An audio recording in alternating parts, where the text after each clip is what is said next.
Merhabalar, Withcer'in yeni bölümüyle karşınızdayım. En son bu reisin önünde kalmıştık. Nilfgaard kralıyla görüşecektik. Şöyle bir başlayalım. Black Withcer'den suits the tekrardan. gentleman. Does the outfit satisfy the gentleman? Devam edeceğiz, yapma. A studded doublet and a sword on my back, that's what would satisfy me. But tough, when in Nilfgaard. Yes. It's a saying. So what now? Powder my nose? No need. The gentleman's complexion is light enough. The gentleman is to stand before the ruler of the North and South. I must confirm that he knows how to bow. Karışma. I'm not some boor. I know how to bow. Please, demonstrate. That, sir, is how you might bow to a whore on a street corner, not to the Emperor of Nilfgaard. Please watch. Leg extended, hand flat, head down, chin to chest. The gentleman will rehearse.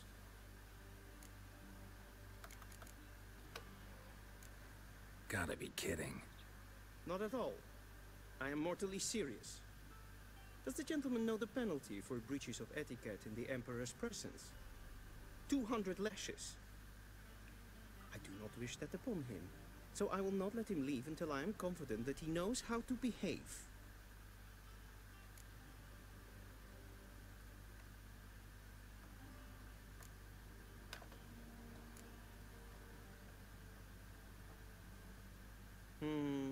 Lacking fluidity and grace. But we've Ulan learned to expect küfür less of edeceğim, North pezevenk. Winds. Madem taşak geçeceksin, niye yaptırıyorsun o zaman? Göt. Buna koyayım, kılıcı çektir anasını. The gentleman will address the Emperor only when asked to, and Siktir using git, the sokarım appropriate şimdi. title. Your arch magnificency? I see the gentleman is in the mood for jests. I fear the Emperor might not share his disposition. Your Majesty will suffice. Spoken loudly, clearly, and with respect. Karışma her şeye.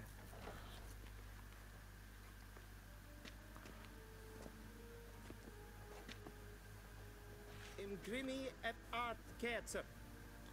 Duifen aden in karn et marvoet. Emir var emreis. Bow!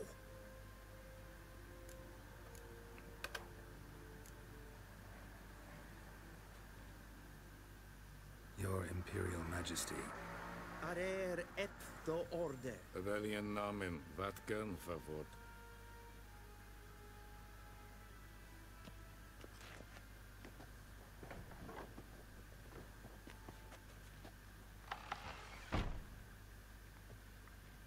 So many months at Foltest Court, yet you still haven't mastered the basics of etiquette. Know what they say? Can't teach an old wolf new tricks.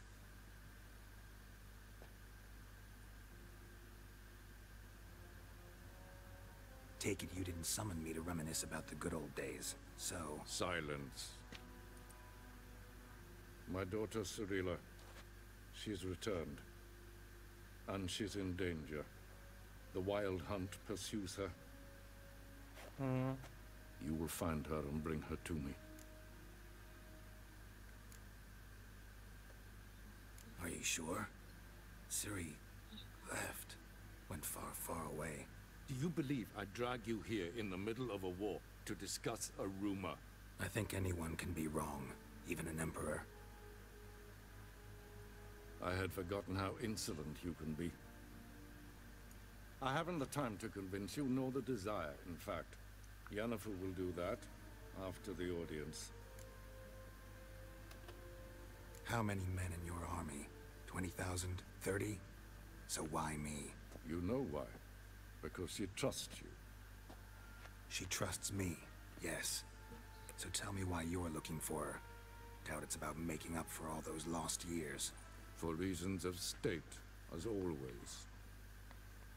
Enough of this banter. You will agree regardless. If for no other reason than because I shall pay you. More than you customarily receive for a contract. Considerably more.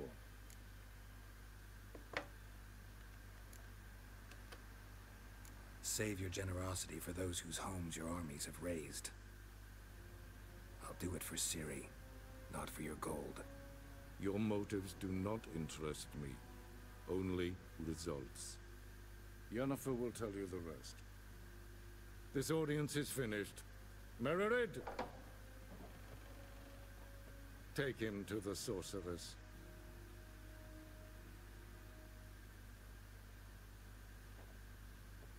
Öyle raconu koyarız. İmparator işlemez.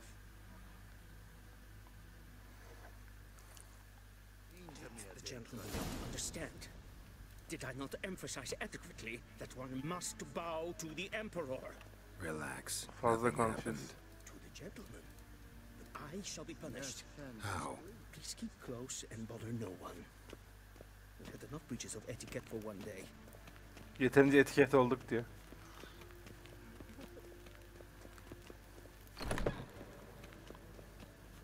In the morning, and it's past noon.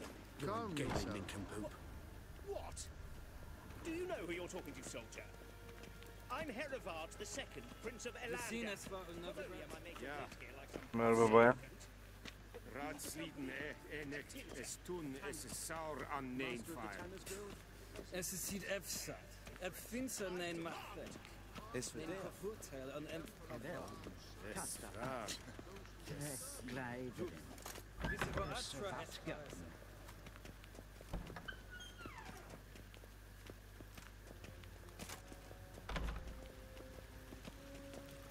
Do not bother me. Civilization ends at this castle.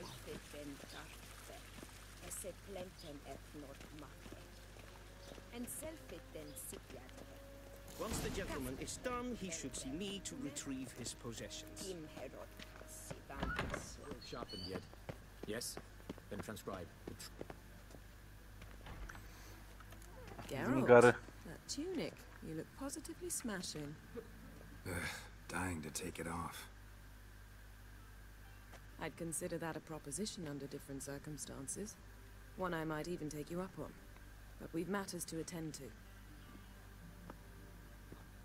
Now do you understand why I'm at Emir's court? And seems we're in the same boat now. Ciri, she's really back?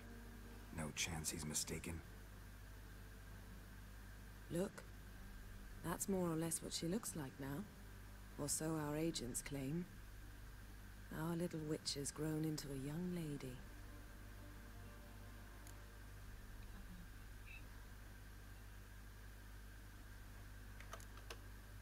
How about that? She's grown up. It's been years since you trained together at Kaer Morhen. A great deal has changed. You haven't. Not a bit. I missed those awkward compliments of yours. But let's focus on Ciri, all right? Right. Emir said the Wild hunt's after her. I'd find that Anlamadım, out bir uzak believe gibiler. before what happened yesterday. How did they track us down? Because of me. You see, I've spent months searching for Ciri, using locating spells, haruspicy, geomancy, anything, really. I knew the Wild Hunt might sense it, perhaps even find me, but I thought I'd trick them. Well, guess you were wrong. I've sensed them on my trail, hunting me, for some time. If not for you and Emir's soldiers, they'd have gotten what they were after. I can't risk another encounter like that. It's time to put away the magic, turn to more traditional methods. To the best tracker I know. You must find her, Geralt, before the Wild Hunt does.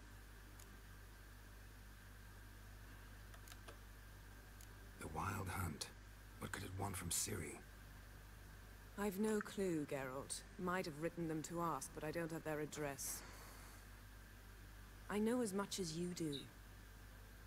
It must be about her blood. Her gift.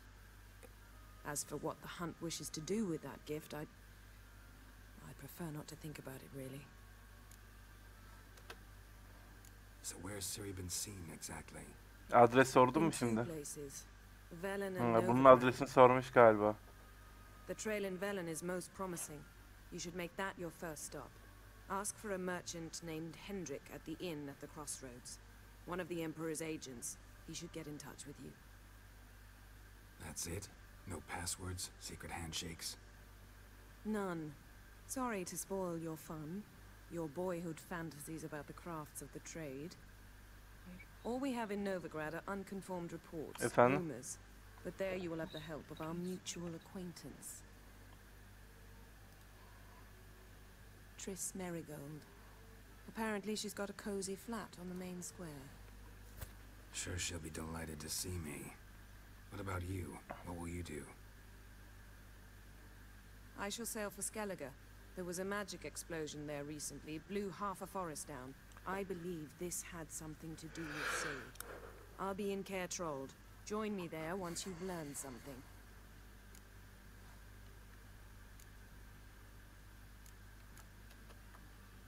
One thing before we go. Why didn't you contact me? Didn't need me? Didn't even want to see me? I didn't want to spoil things. I'd heard you and Triss made a great couple. Yen, I'd lost my memory. Really? That's your excuse? Let's drop it, all right? It's not what you think, or it helped me understand how much I love you. I don't wish to hear it.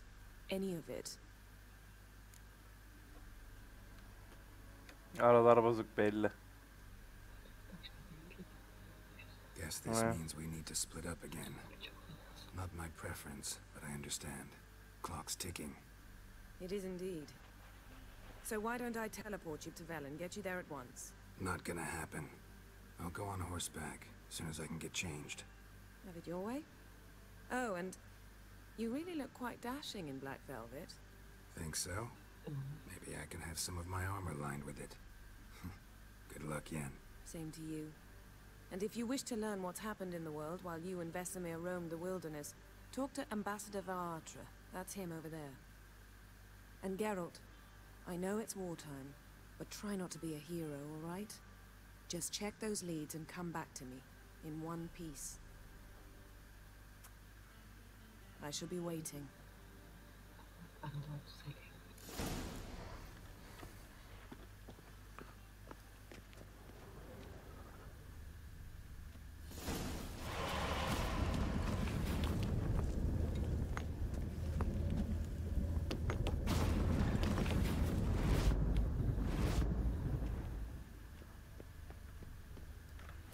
Bir F5 hemen bir save alalım.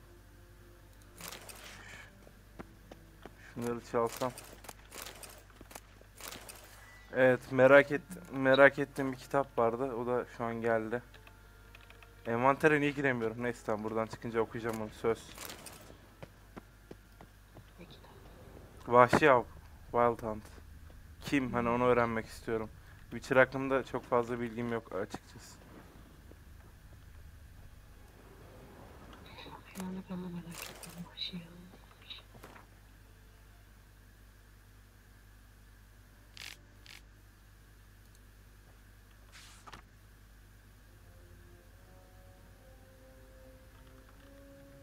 Scars healed nicely.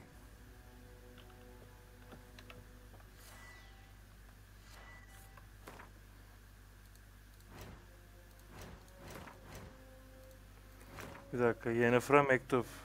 Yennefer, sevgili dostum, mektubun için teşekkürler. Daha önce bana megaskop aracılığıyla ulaşma gelişimini yanıtlamadığım için affet beni. Büyülü iletişimimi mümkün olan en az düzeye sınırlamaya çalışıyorum. İnsan kimin dinlediğini asla bilemez, öyle değil mi? Lütufkar imparatorumuzun sarayında bir mevki bulmana sevindim. Sana onun kızını aramanda iyi şanslar dilerim. Emir'in onun için planladıklarından daha, nasıl desem, olağan hale geldiğini bilmek güzel. Belki bu koşullar altında Hoca ile ilgili bir uzlaşma mümkün hale gelebilir.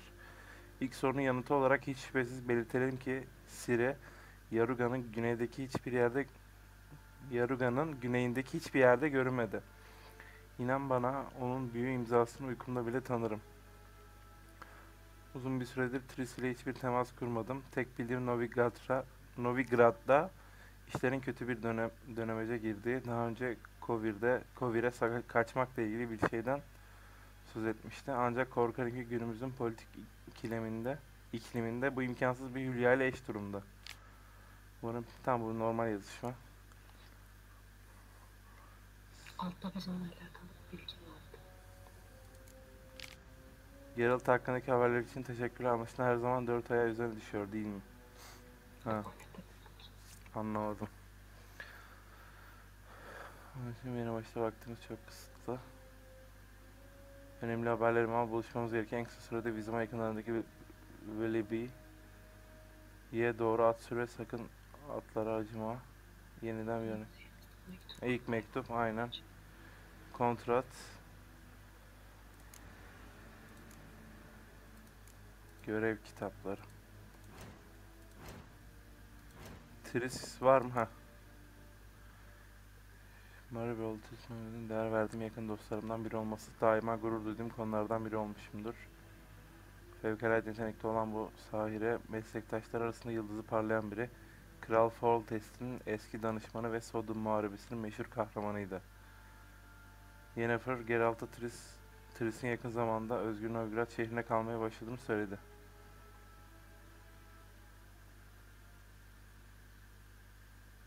Her ne kadar benim Tris ile olan kişisel ilişkilerin dostluğu aşmasa da Rivialı Geralt bir noktada onun cazibesine karşı koyulamaz bulmuştu. O andan itibaren birbirlerine karşı hissettikleri yüzeysel ve geçici bir hoşlanmanın çok daha ötesine geçmişti.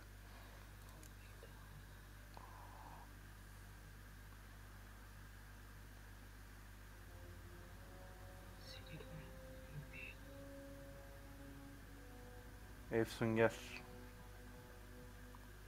Size onun Geralt'ın evlatlı kız olduğuna söyleyebilirim. Fakat böyle yapmak kaba bir basitleştirme olur.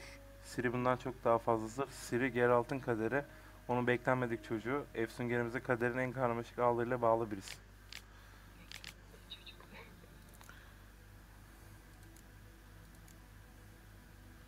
Kıtanın tarihindeki pek az ismi öğrenmeyi sevdim. Buradan sonra aklıma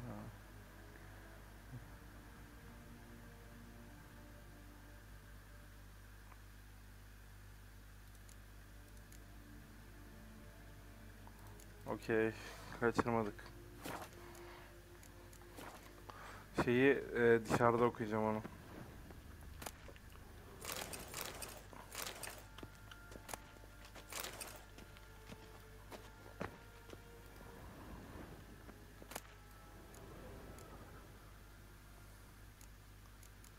O ne lan?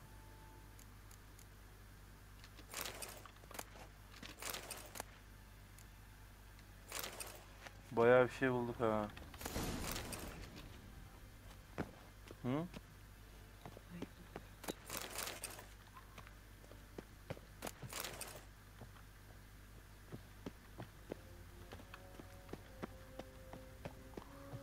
Arkadaşlar kusura bakmayın.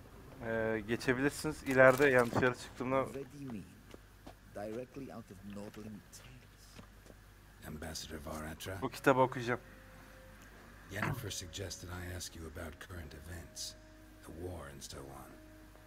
Of course. The Emperor's servants should keep no secrets from each other. If you will, let us approach the map.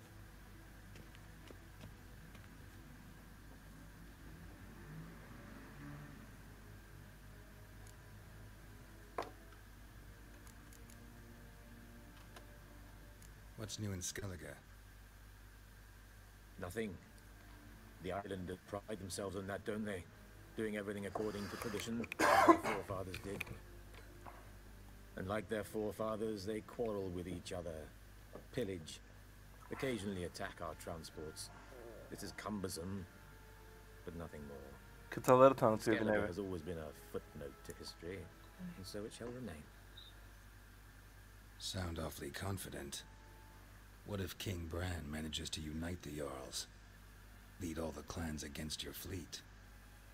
King Bran is a feeble old man. From what I know, he barely remembers the names of his own vassals. Uniting all might prove difficult. Any news from Novigrad? Is the free city still free? Yes, although everyone knows this won't last. Radovid is in Oxenfurt, and the Emperor is here in Vizima, at Novigrad's doorstep, both. And both require coin and ships. Novigrad can provide these. Which is why the mood in the city is rather, well, on edge. Meaning? How do men deal with fear? They seek reassurance and scapegoats. The Church of the Eternal Fire understands this perfectly, and so it promises to improve the lives of its flock by pointing out the guilty. Who started the war? Who profits from it? Why, it's obvious. Mages, elves, dwarves, in a word, any and all deviants. I've been stationed in Novigrad for 13 years. First as a consul, then as ambassador. I've seen a great deal. Cruelty, cynicism, greed. But what is happening there now concerns me greatly.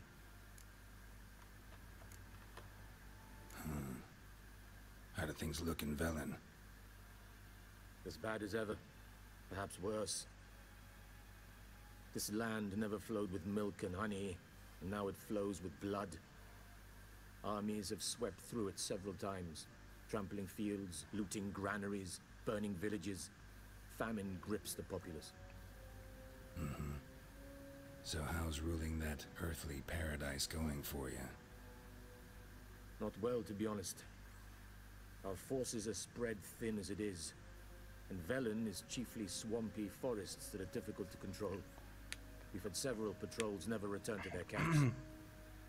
Thus, we've temporarily delegated authority in this region to a certain Nordling, a former low-ranking officer in the Temerian army, one Philip Strenger, better known by his nom de guerre, the Bloody Baron. I advise you well. Avoid him. Rahatta kal. Kesin ama öldüreceğiz. How's the war going? I mean, apart from the fact that Nilfgaard's triumph is imminent. I assume this to be a private conversation. We've no witnesses, so let's dispense with the propaganda, even that shrouded in irony. Our offensive was going splendidly until winter came. Edirn was in such disarray that we encountered no resistance. We had reached the Pontar before the first snows. Only a weakened Kedwin remained, and Radovid's Redania, which had ignored the rest of the North's pleas for help. We thought they'd sue for peace, perhaps even submit to vassalization. We waited for spring, certain of victory. Radovid? Submit? Yes, a vain hope, I agree. Radovid sent no peace envoy, nor did he advance on our positions. Instead, he trudged over the snow-bound Kestrel Mountains and attacked Kedwin, his ally. This attack took the Kedweni by surprise. They were still mourning the loss of their king. Rudderless and dejected, they laid down their arms after a few lost skirmishes and joined Radovid. And so by spring, instead of two weak enemies, we had only one powerful one.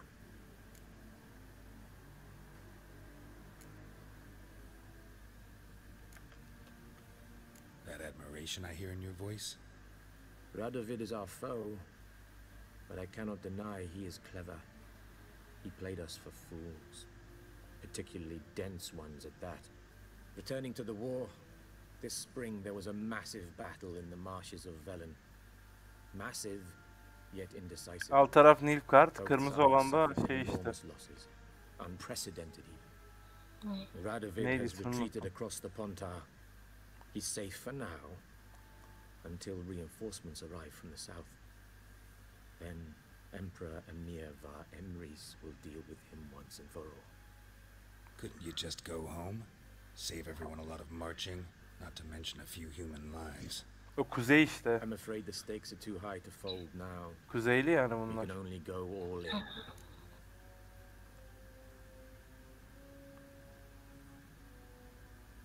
Skalic soldaki ada. Novigrad işte. Evet. Thanks for your help. Think nothing of it. May the great sun light your path. Eyvallah aslan. Oh!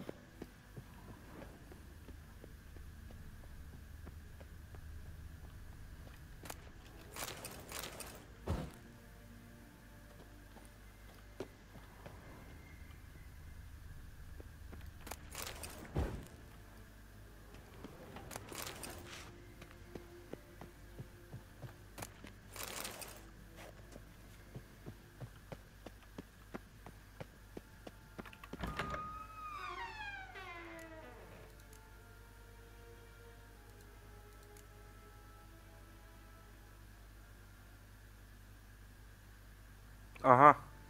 O demin dolu sandıktan.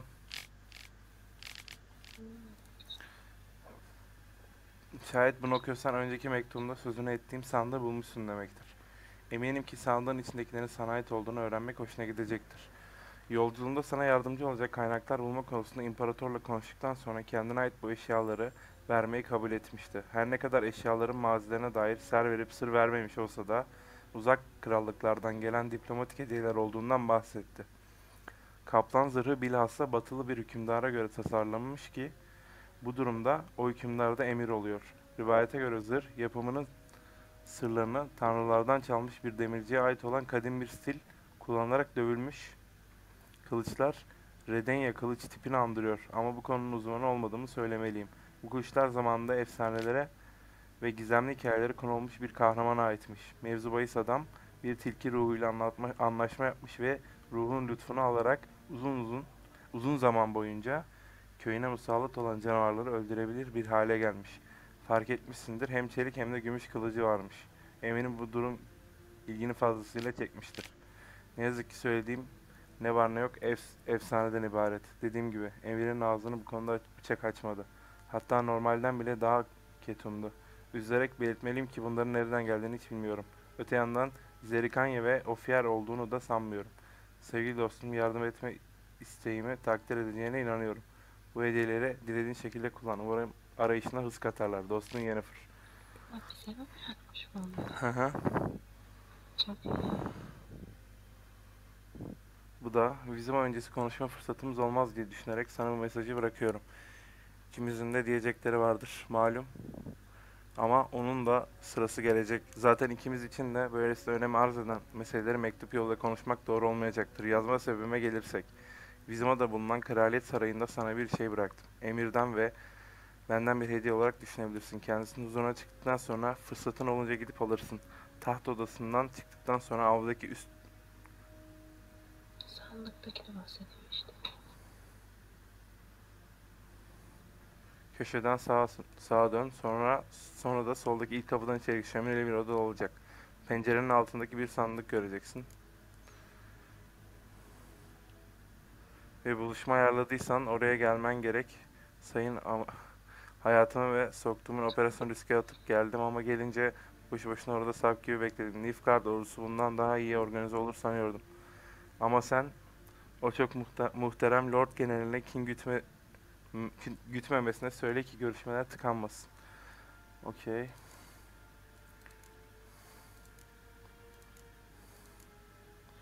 Vahşi av. Çiftçi ve çobanlardan sütçü kızlara ve ebelere kadar kıtadaki sıradan halkın tamamı göklerde ilerleyen bir heyyula alayı hakkında hikayeler anlatıyor. Buna vahşi av diyorlardı. Görüldükleri anda şiddetli rüzgarlar, kasırgalar ve kar fırtınaları ortaya çıkıyor. Bizi kovalayan şey yani. Ve kısa bir süre önce parlak bir güneş olmasına rağmen her şeyi buz kesiyor. Bazıları yaşadıkları olayın sebep olduğu şok nedeniyle yalnızca soğuğu hatırlıyorlar. Ve süvarilerin yalnızca kışın geldiklerini iddia ediyorlar. Ancak bu doğru değil. Av kendi kışını beraberinde getiriyor. Beraberlerinde ölüm ve savaş getiriyorlar. En azından batıl inanca göre bu durum bu. Ancak başlı başına av yeterince kötülük getiriyor. İnsanları çoğunlukla 10 ile 20 yaşlarındaki hayatlarının bağrında olan gençleri esir alıyorlar. Avın saldırısının ardından insanlar ortadan kayboluyor ve ancak yıllar sonra dönüyorlar. Ve bu sırada olan hiçbir şey hatırlamıyorlar. Aynen. Bizim arkamızda olanlar vahşi avmış. How might I serve the gentleman? By returning my things.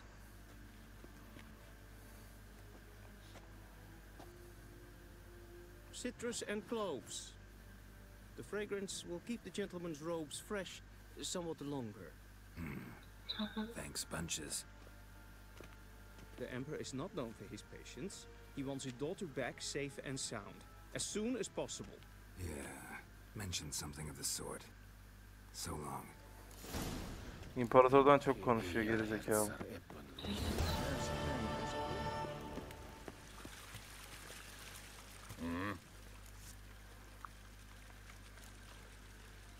See you. Şimdi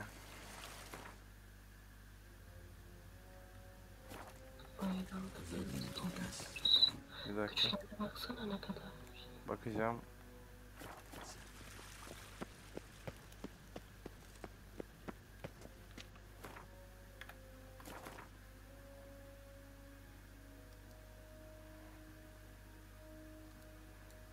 Novigrad, Kermorhen.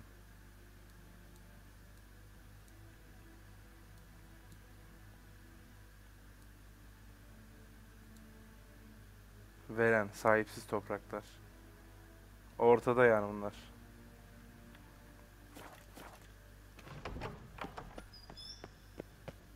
Okey. Hakim oluyoruz yavaş yavaş.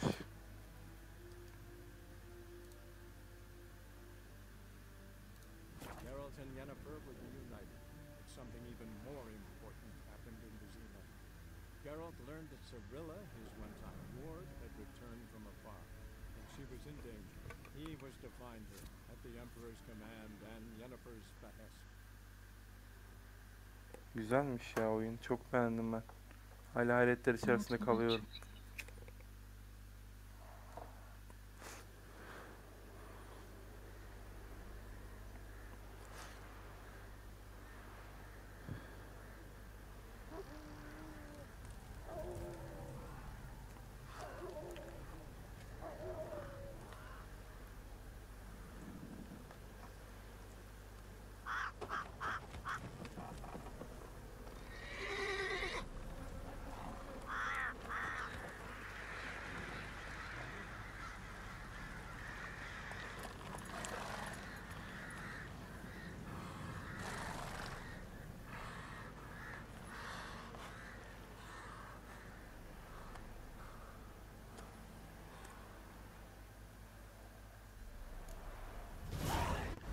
Okey, kötülüğün yumuşak dokunuşları. Hearts of Stone paket sanırım.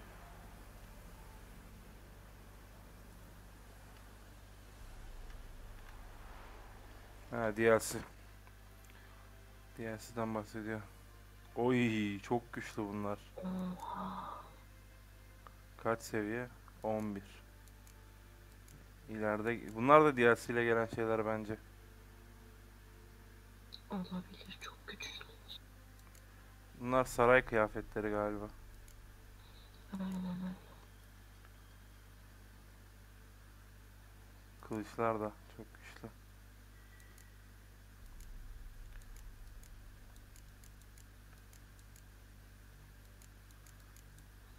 Bir tane ok var.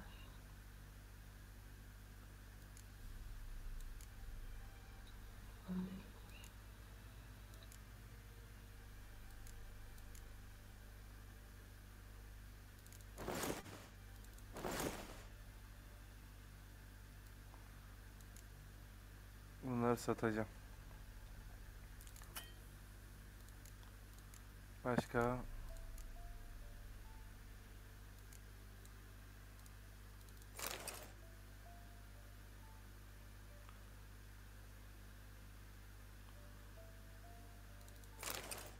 Neymiş bu? Hana satıyor. Okey, bir dakika.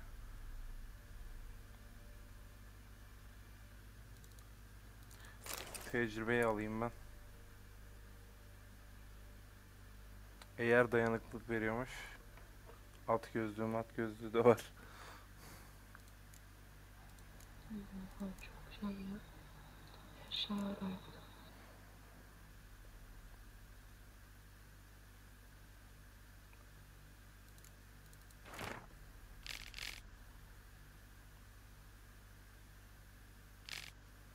Tamelya'nın kaderi yazıyor.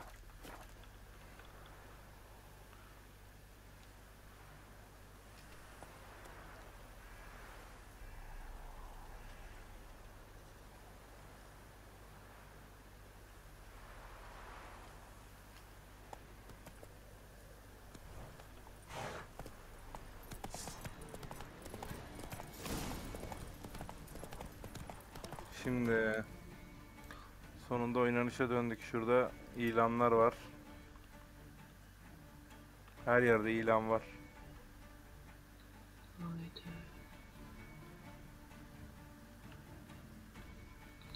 19 tane ilan tahtası var. Oyun şimdi başladı bu arada. Bence.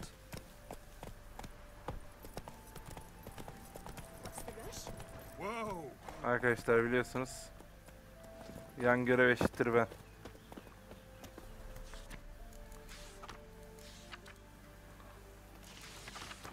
Görevler geldi. Şimdi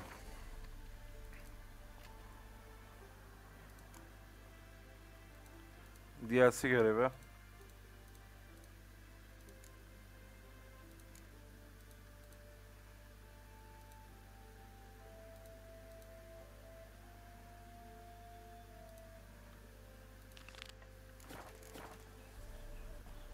Niye o kadar uzaktasın sen? Yuh. Slower.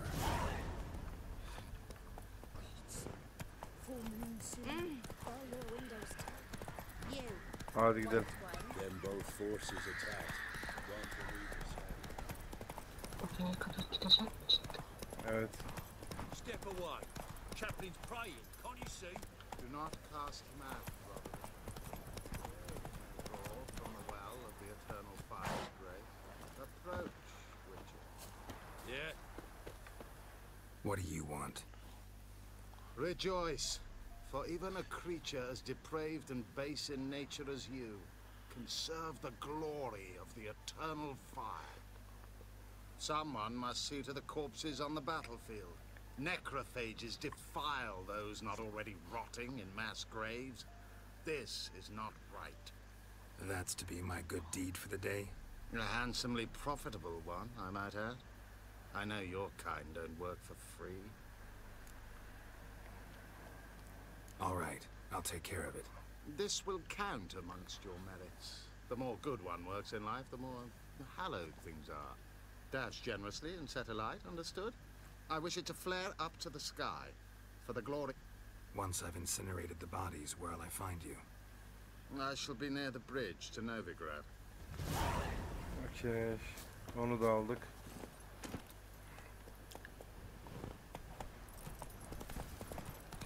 İçimiz dışımız gören oldu.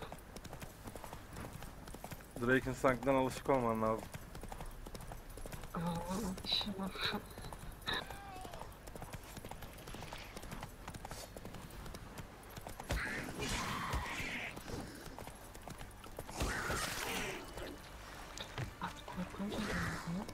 Kaçıyor.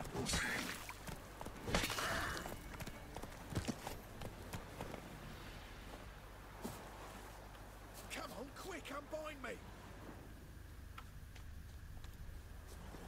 Unbind me before the next ones come. When they come, I'll tend to them.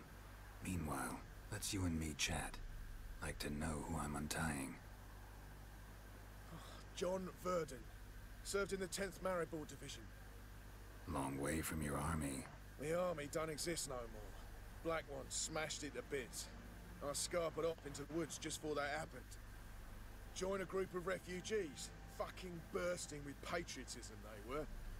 Soon as they learned I'd abandoned Temeria in her hour of need, they beat me down. Tied me up like a turkey, left me to the drowners. Fine, I'll help.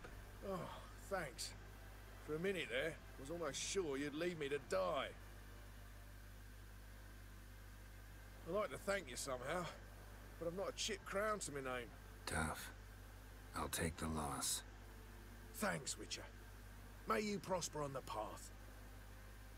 Oğlum böyle Witcher mi olur lan? Ben hayra çalışıyorum bildiğin. Şey yapıyorum içeriye. Hey ya. Harbi diyorum hayra çalışıyorum ha.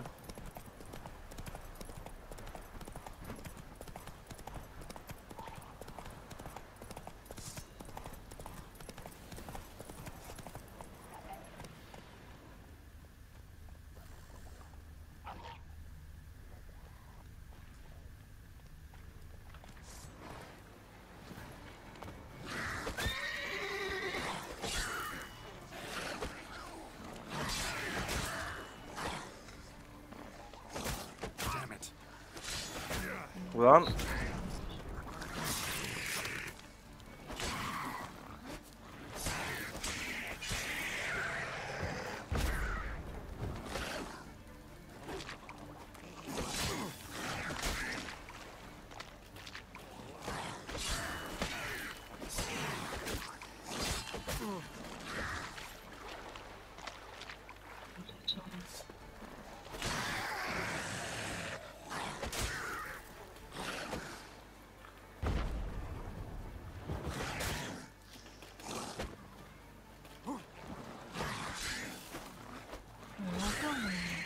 ha?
Sırayla beyler buradaki görevleri almayacağım.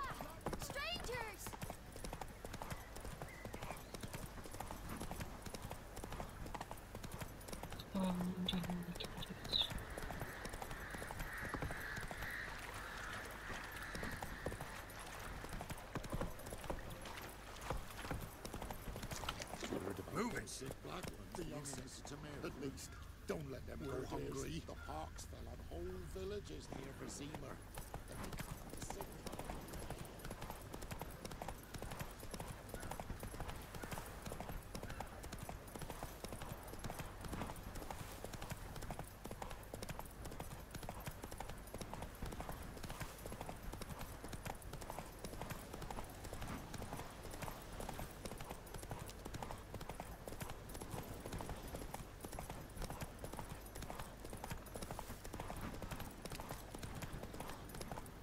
Azim ettim geldim.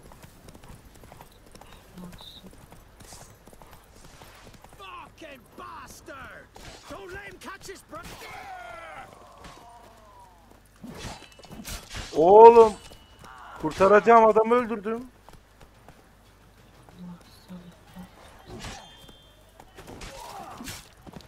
Just flail your skin off. Twats casting curses. Altın üstünde daha fazla vuruyorum. Niye böyle?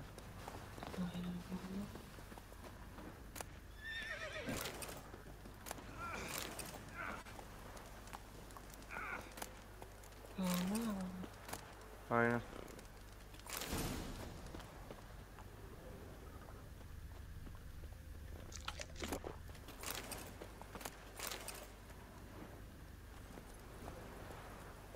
Amcaoğlu dur karışma be. Tam adamı öldürmemişiz. Yanlış alarm. Ya da öldürmediğimi düşünüyorum bakalım.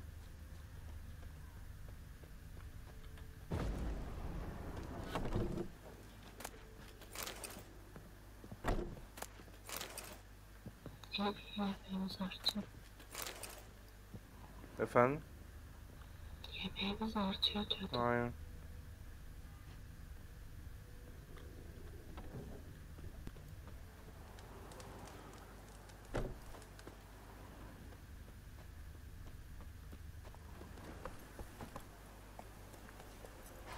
Run, Roach.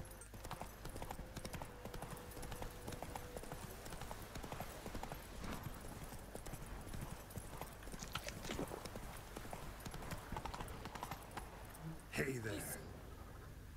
Thistle. Shenanacking.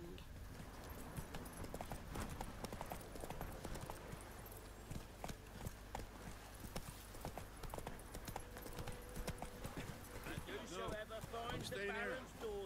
Maybe I'll spot Hannah's curd. Ah, what's the Baron like your new daughter? Got a few I can... You've got to eat. Come inside. Looking for a hunter named Neelan. Found him. What do you want? Hear about your notice. I'm a Witcher. When did you last see your wife? 5 days passed, 'fore dawn. On my way out to hunt, she were asleep. I come back, found no sign of her. Notice anything strange? Maybe her behavior? No, she were her happy, smiling self. Nothing different of late. She's not run off, if that's what you're asking. Maybe she went to the neighboring village. Forgot to tell you. No. My sister were never gone this long before. Tried looking for her? Asked round the village, none saw her go. She must have left when they were still sleeping. Told her time and again not to wander off on her own. She never listened. I must have some menfolk who scour the woods. Nothing. I'll look in the woods. You might have missed something. Ask around, too. She have any friends? Hannah keeps to herself mostly. Watches the blacksmith's young'uns at times. And in the village, Glenna, the butcher's wife, she likes her best. Thanks. I'll try to find her, but no promises. Okay. Ah, curd.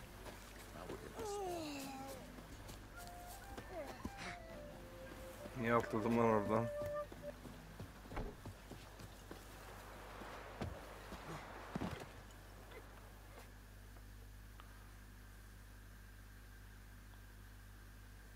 Orada mısın sen? Buradayım. Canlara yok. Greetings, you Glenna. Aye. The gristle and marrow's all I'm Allah. willing to sell, and you'll have to wait till I'm done carving it. Yok. Wanted to talk to you about Hannah. Hear you were friendly. She come by at times. We talk. She seems strange lately. Any idea where she might have gone? Strange. No, a cheerful soul always. If I'm to judge, it's the wolves got her. Been howling the nights through lately. Even the Baron's men are feared to come by. Hannah must have gone to the wood to gather mushrooms, maybe. Strayed too deep and the howlers got her. Thanks. Farewell.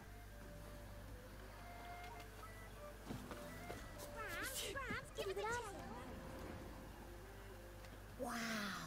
My dad used to make swords like yours. Can I touch it? It's sharp. Better not. Need to talk to your father. I forged swords once. Now it's scythes and hoes. For good arms, you'll need to go to Novigrad. Wanted to ask you about Hannah. Heard she looked after your children. Aunt Hannah? Do you know where she is? No, that's why I'm here. She maybe tell you where she was going, or anything else? She said turnips are healthy, and we ought to eat them. I saw her go to the forest, with another lady. It was dawn almost. I'd gone out so I wouldn't wet the pallet. The forest? She's done for. Why? A huge pack roams the area. None from the village dares go in the forest. Neelan's only one not afeared, but then he's a hunter. Thanks. Farewell. Harbi aklıma geldi de öğreniriz zaten.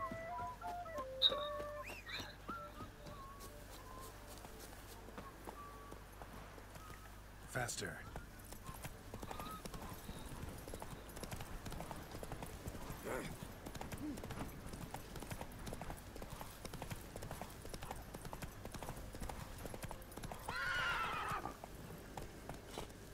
Go, go.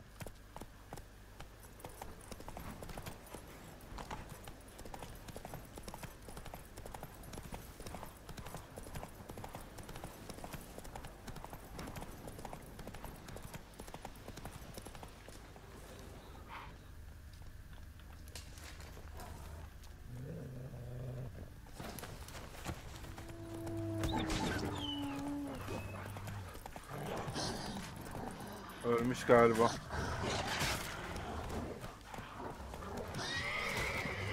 Atın korkma seviyesi buymuş.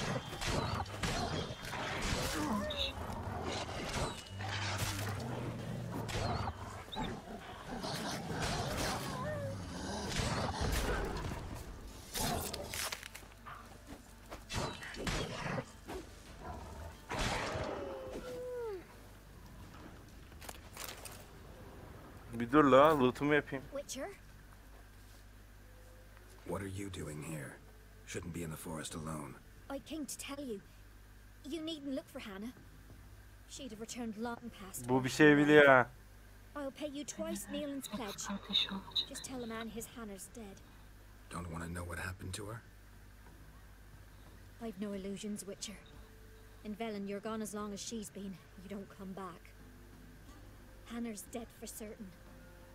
Nealon ought to accept his loss. Move on with his life. Kocasında gözü var galiba.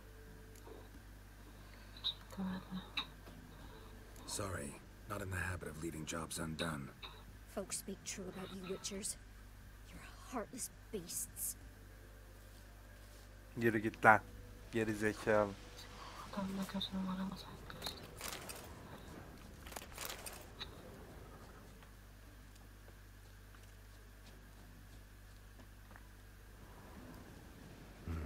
No man did this.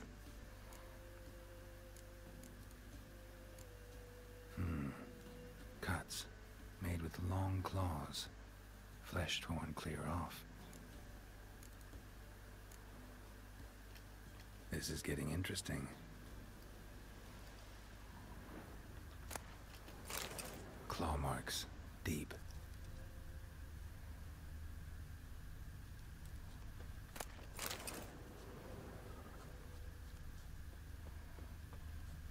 Must be Hannah. Smell of a rotting corpse, torn to pieces, blood spattered all around.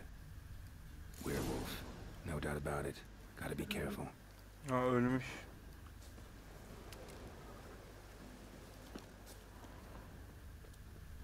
Bu arada bilinmemezlik, yani öldüğünü bilmemesi daha kötü bence. Wonder where they lead.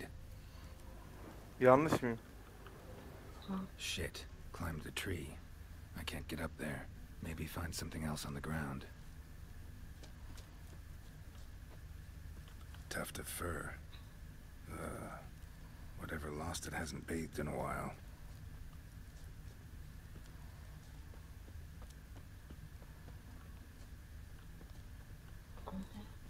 Anlamadım. Koku galiba.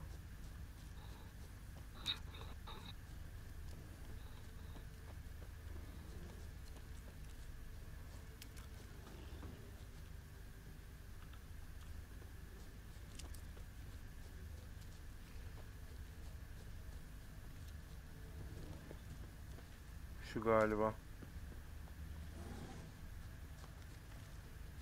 Man's clothes. Shredded, but no sign of blood. Who rips their own clothes off, leaves them in the woods?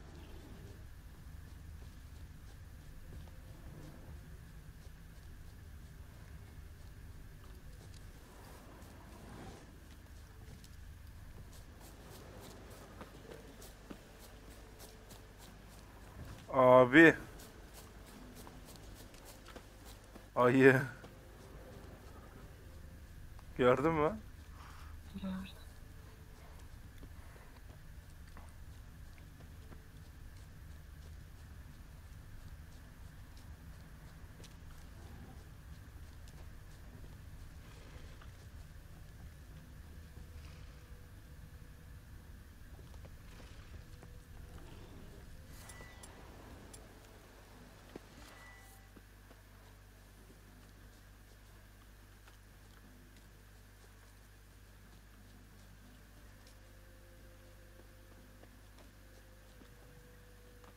Looks like a hunter's quarters.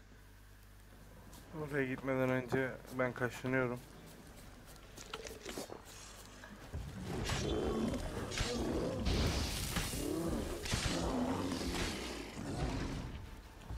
Güçlüsün ama yavaşsın.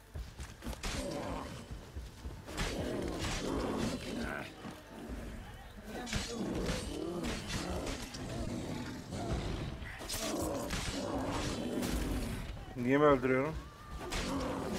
Açıklayacağım.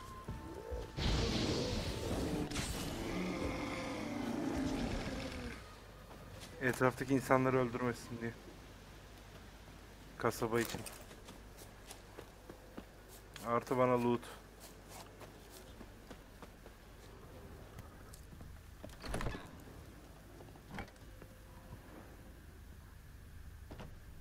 Biri yoksa yağma atacağım hocam. Yok.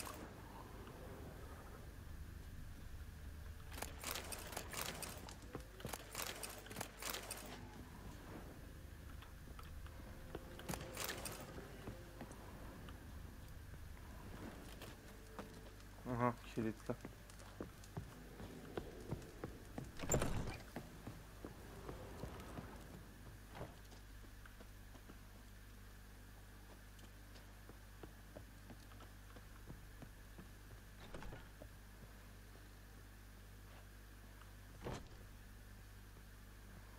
Anahtar nerede olabilir ki? Notes. Wonder whose.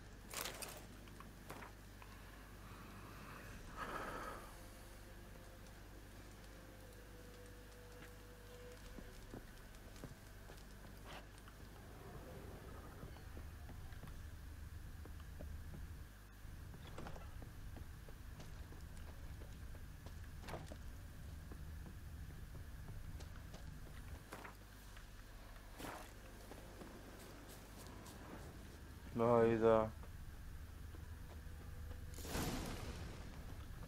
Kurt adam var lan burada. Blood's just barely dried. He was dragged here. Wonder where from.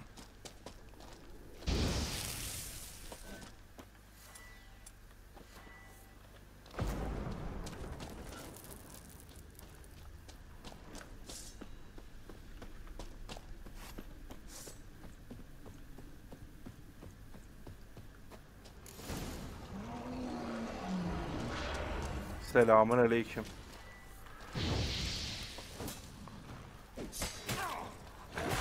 Onu.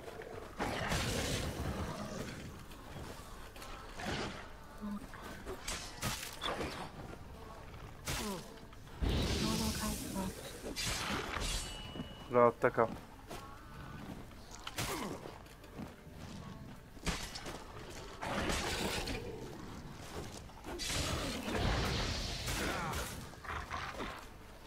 Ama sen var ya,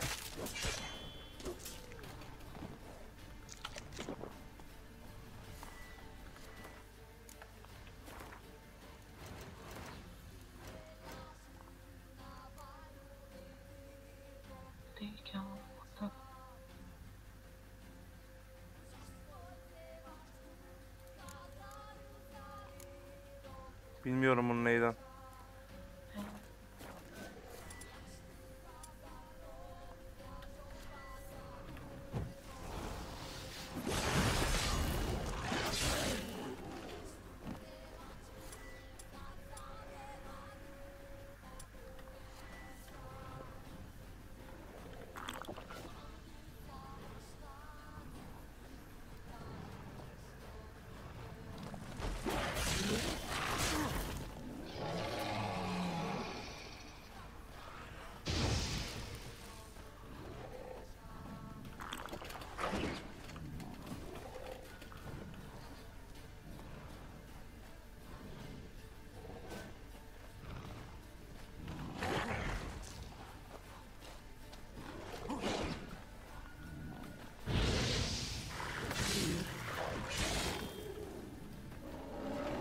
Aha, boss diyorum, ulti attı.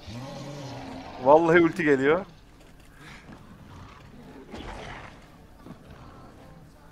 Gel.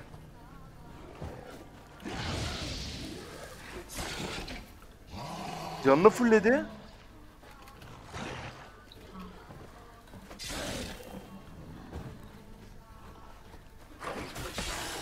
Abi. Dojlamam için. Fırsat ver ya. Abi canını fulluyor bu ya.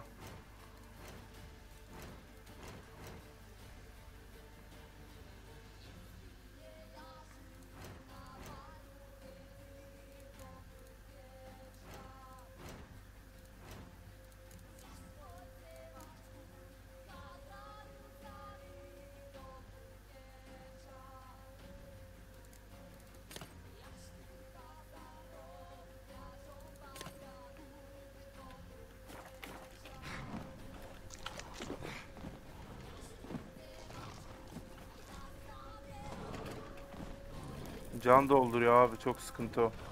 Benimki doldurmuyor ama sağ olsun. Şuraya bak. 5 milyon saattir canım dolmuyor.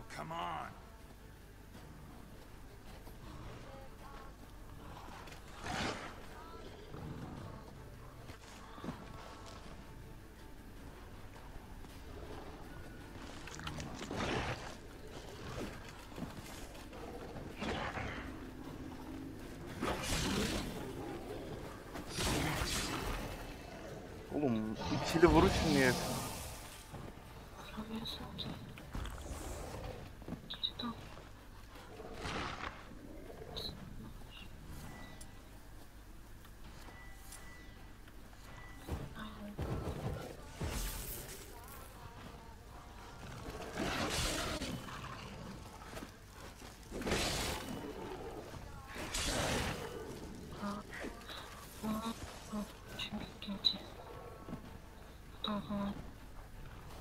Değil mi?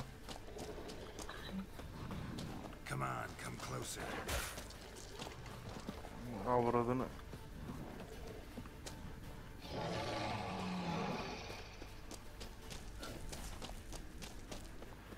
Allah razı olsun ya, yemin ediyorum. Sevgilim akıl küpü.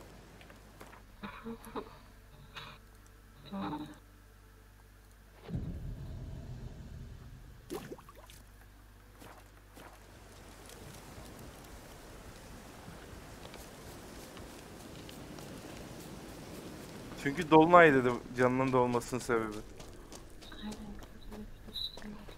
Gel bakayım şimdi.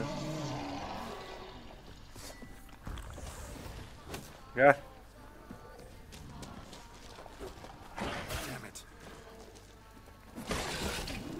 Yine doluyor.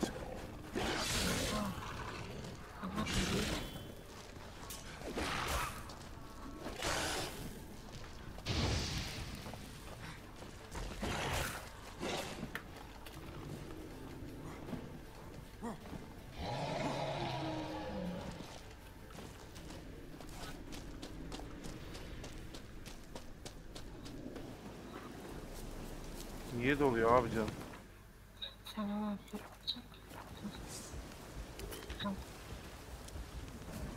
Ananı avradın.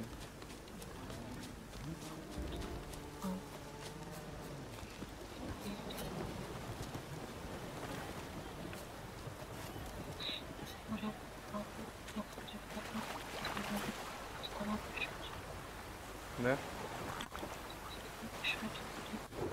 Yok, öyle olmaz.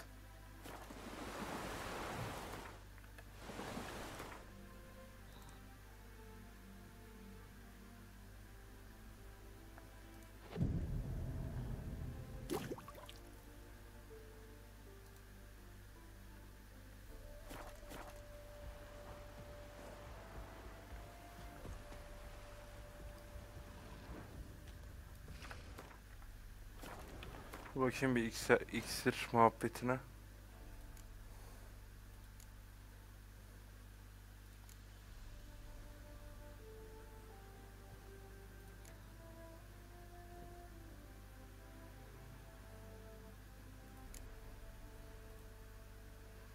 İksir yapamıyorum.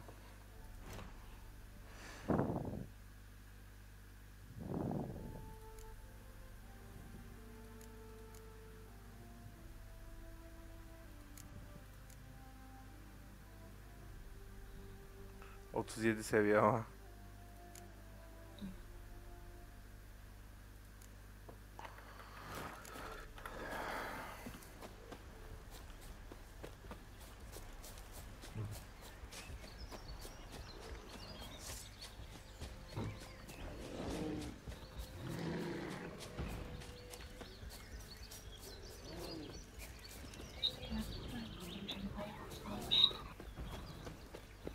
Hı? Aynen.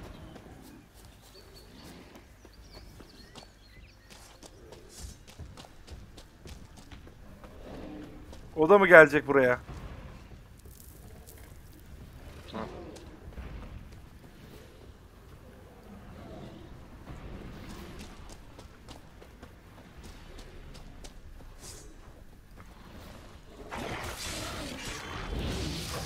Abi biraz bir stun ye ya. Doluyor bunun canı. Canı doluyor ya. Çok saçma.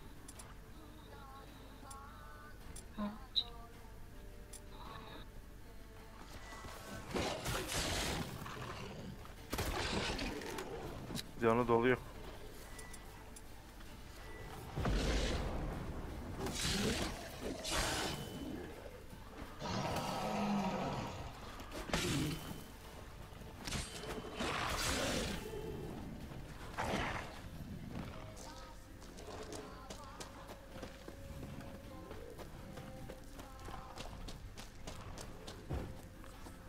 La yürü.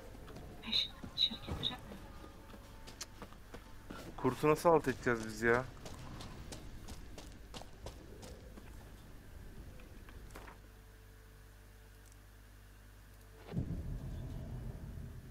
Hocam bu nedir ya?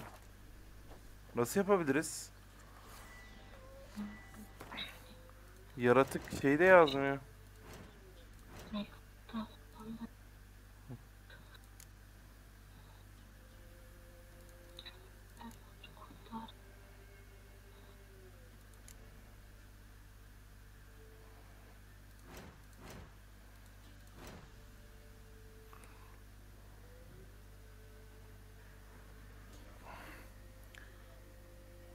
İnternetten bakayım. Neydi bu? Kurt adam değil mi? Arkadaşlar kusura bakmayın yani bir öğrenmem bilmemem gerek bilmediğim bir şeyim var diye bak.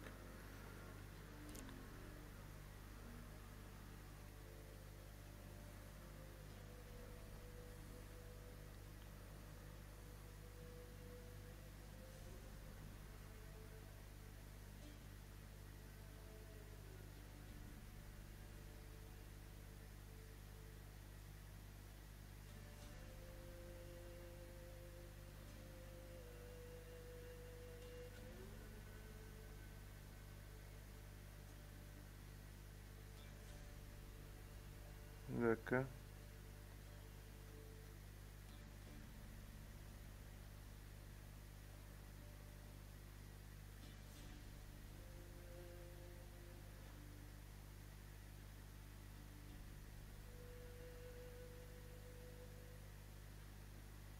Hayda. Böyleymiş zaten. Normali. Öldürüyor mu o şekilde? Evet bu şekilde dolduruyormuş yani canını. Hayır öldürebiliyor mu? Anlamadım.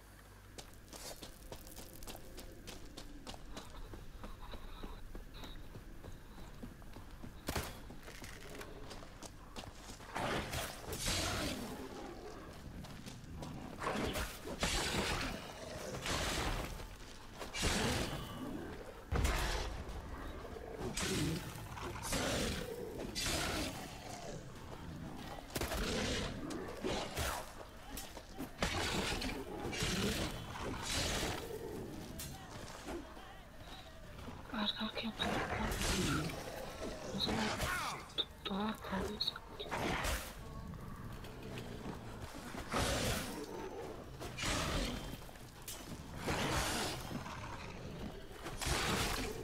Yok hocam. Buna bir şey olmuyor. Hani imkansız. Ne yapmam gerektiğini ben de çözemedim.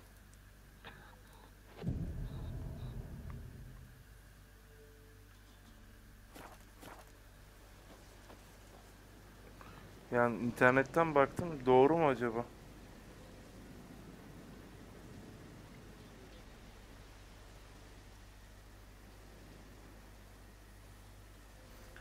Biri bir şey, kurt adam ölmüyor diye şey açmış.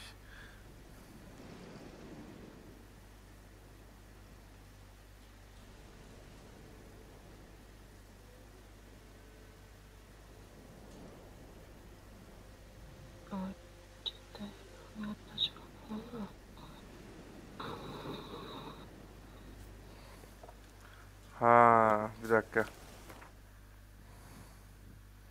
Böyle yakacak.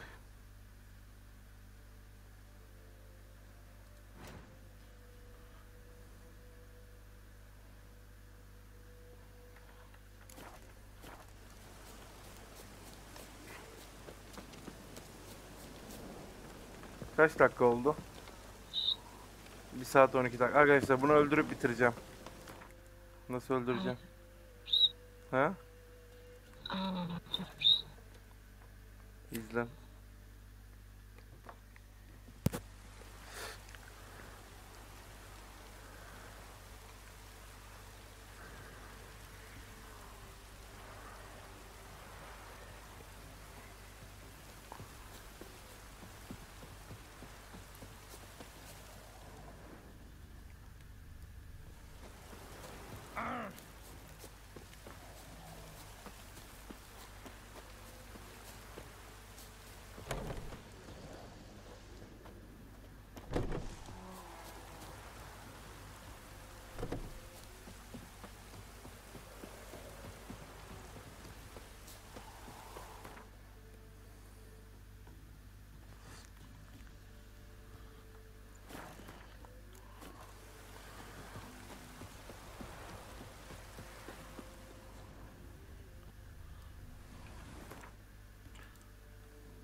Buying or just perusing? Show me what you've got on offer.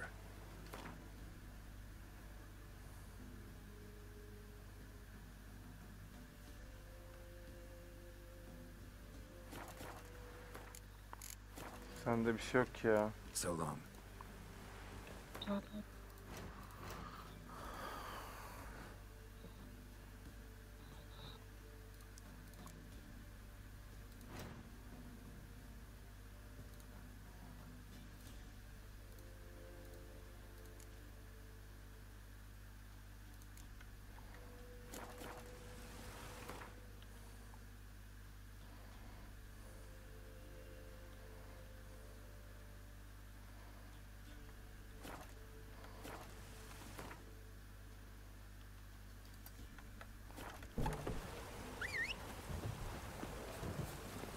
Let's go.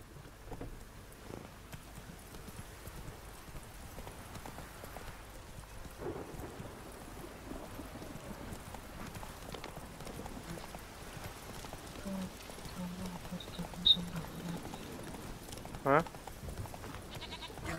Adamın karısına falan derken başımıza neler geldi. Vallahi.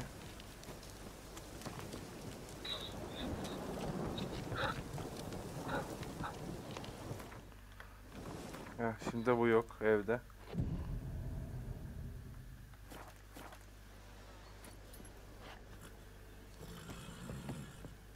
Ya abi.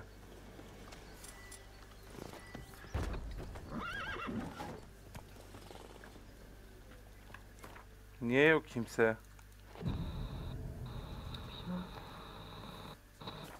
Karı pazara gitti galiba. Ay anahtarına. Simyacı yok ki başka etrafta, var mı?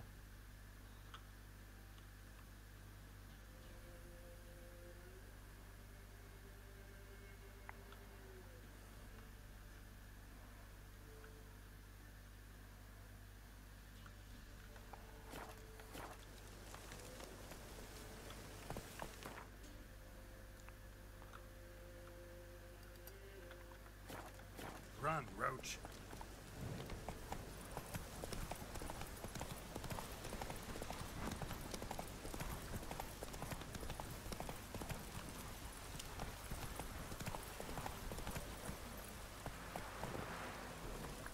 Burada Hanman yok mu ya?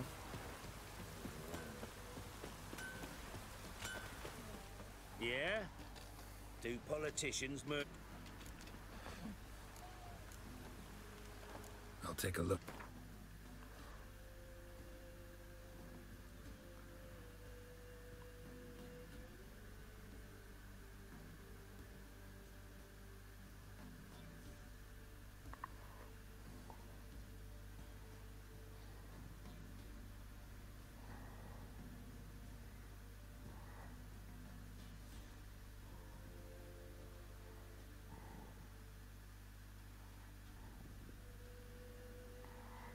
Yok hocam.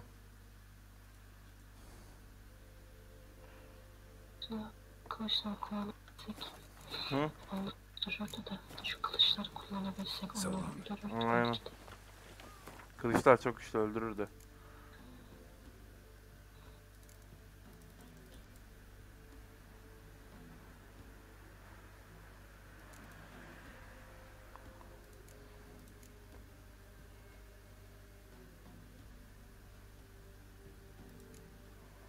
Abicim,